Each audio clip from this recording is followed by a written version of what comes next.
Teman, mengapa terjadi perselisihan antara Bima, Drupadi, dan Yudhistira? Pada awal masa pengasingan mereka di hutan, Bima dan Drupadi sering berdebat dengan Yudhistira. Kata Bima pada Yudhistira, amarah yang didasari kebenaran itu tidak salah bagi seorang kesatria. Seorang kesatria tidak sepantasnya pasrah begitu saja menanggung penderitaan dan juga penghinaan. Mereka berdebat sengit dengan mengutip pendapat para arif bijaksana untuk membenarkan pendapat mereka. Dengan tegas, Yudhistira menjawab bahwa seorang kesatria haruslah teguh memegang janji dan juga kesabaran dalam menanggung penderitaan, merupakan kebajikan yang paling mulia. Bima tidak sabar ingin segera menyerang dan juga membunuh Duryudana. Ia ingin merebut kerajaan. Menurutnya, bukan sifat seorang kesatria terus-menerus tinggal di hutan tanpa berperang. Kata Bima pada Yudhistira, engkau bicara seperti orang yang mengidungkan mantra dan sudah puas hanya dengan mendengarkan kidunganmu sendiri. Meskipun sebenarnya tidak tahu artinya. Pikiranmu tidak lagi lurus. Engkau dilahirkan sebagai kesatria tapi pikiran dan tingkah lakumu tidak seperti kesatria. Perilakumu sudah seperti Brahmana. Seharusnya engkau tahu, dalam kitab-kitab suci tertulis bahwa seorang kesatria harus teguh hati dan juga ulet. Kita tidak boleh membiarkan anak-anak Drestarastra berbuat curang seenaknya. Sia-sialah dilahirkan sebagai kesatria jika kita tidak bisa menundukkan musuh yang licik. Itu pendapatku dan menurutku. Seandainya kita harus masuk neraka karena menghabisi musuh yang jahat dan licik, neraka itu akan serasa surga bagiku. Kesabaranmu menanggung derita ini membuat hati kami menjadi panas. Aku dan Arjuna menjadi sulit menerima ini semua. Hati kami telah memberontak hingga kami sulit memejamkan mata. Bangsat-bangsat itu telah merampas kerajaan kita dengan licik. Kini mereka bergelimang kekayaan dan berpesta pora. Sementara itu, engkau di sini diam saja seperti ular sanca yang kekenyangan. Katamu kita harus menepati janji kita. Bagaimana mungkin Arjuna yang masyhur hidup tanpa dikenali orang? Bagaimana mungkin gunung Himalaya yang menjulang tinggi disembunyikan dengan segenggam rumput? Dan bagaimana mungkin Arjuna, Nakula, dan Sahadewa yang berhati singa disuruh bersembunyi? Apakah mungkin Drupadi yang sedemikian terkenal berjalan tanpa dikenali orang? Bahkan jika kita lakukan hal yang mustahil itu, kaki tangan anak-anak Drestarastra akan menemukan kita. Oleh karena itu, sumpah kita itu mustahil untuk dilaksanakan. Semua itu hanya alasan untuk mengusir kita selama 13 tahun lagi. Kitab-kitab suci membenarkan kata-kataku dengan mengatakan bahwa janji yang didasarkan pada kecurangan bukanlah janji. Engkau harus putuskan untuk menggempur musuh sekarang juga. Bagi seorang kesatria, itulah kewajiban yang paling mulia. Tanpa jemu, Bima terus mendesakkan pandangannya. Drupadi juga sering mengingatkan Yudhistira betapa ia telah dijamah oleh tangan kotor Duryudana, Dursasana, dan juga Karna. Dengan mengutip nukilan-nukilan kitab-kitab suci, kadang ia memanas-manasi Yudhistira. Yudhistira menjawab dengan menggunakan ungkapan-ungkapan politik pemerintahan kuno dan membeberkan perhitungan kekuatan lawan.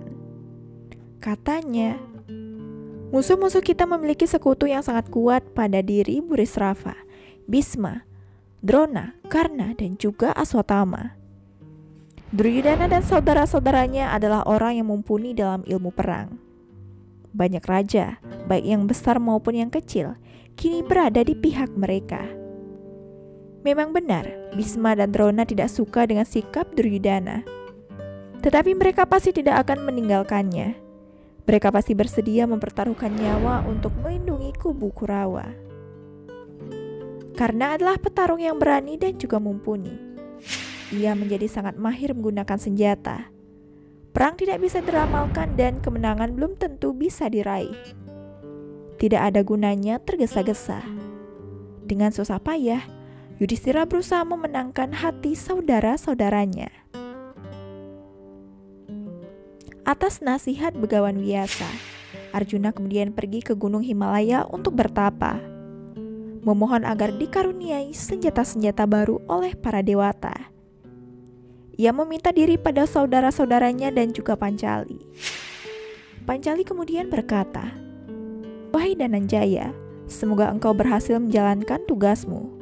Semoga dewata memberimu semua yang diidam-idamkan ibumu, Dewi Kunti, sejak dahulu. Kebahagiaan, kehormatan, dan kemakmuran kita semua tergantung padamu. Kembalilah setelah berhasil mendapatkan senjata-senjata baru." Demikianlah Pancali menghantarkan Arjuna dengan kata-kata yang membesarkan hati. Meskipun kata-kata itu keluar dari mulut Drupadi, istrinya, doa penuh harapan itu adalah doa ibunya Dewi Kunti. Semoga dewata memberimu semua yang idam-idamkan ibumu, Dewi Kunti, sejak dulu. Arjuna berjalan melewati hutan-hutan belantara dan sampai di puncak gunung Indrakila. Di sana ia bertemu dengan seorang Brahmana tua. Pertapa itu tersenyum dan bicara dengan penuh kasih kepada Arjuna. Pertapa itu berkata, "Wahai pangeran, engkau berpakaian seperti layaknya prajurit dan membawa senjata. Siapakah engkau? Di sini tidak ada gunanya membawa senjata. Hai kesatria, apa yang kau cari di tempat ini?